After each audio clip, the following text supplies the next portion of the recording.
বিশ্বাসটা যেন অটুট থাকে, আর কোনোভাবেই যদি সেখানে অবিশ্বাস চলে আসে, পারভেজ খান তার সীমানা অতিক্রম করবে, ভুলে যাবে সে একজন পরিচ্ছন্ন রাজনীতির মানুষ। আর সেই বিশেষ পরিস্থিতির দায় আপনাকে দিতে হবে। Okay sir, I will try heart and soul.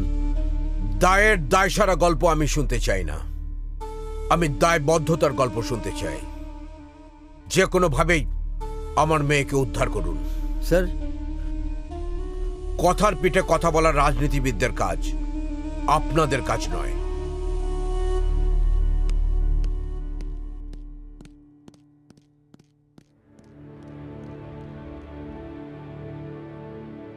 আমরা একটা মার্জিন পয়েন্টে দাঁড়িয়ে আছি।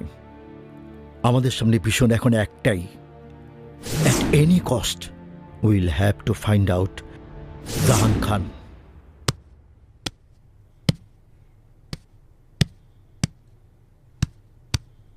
তুই জানিস তুই কাকে কিডন্যাপ করেছিস?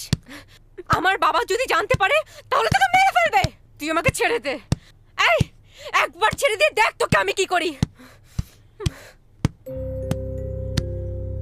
কাপুরুষ কোথাকার। থু।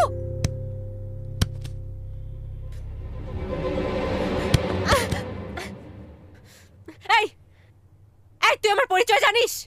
আমি জাহান খান, আমি বিশিষ্ট রাজনীতিবিদ পারভেজ খানের একমাত্র মেয়ে। আমার বাবার কথা এখানে লক্ষ লক্ষ লোক চলে আসবে।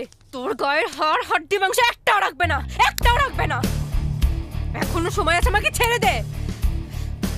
খুলে দে বলছি আমাকে। তোমার বাবার চিৎকারে লাখো মানুষ আসতে অনেক সময় লাগবে, বাট আমার সময় লাগে না। কাছে আসবি না। সর এখান। না সর সর। তুই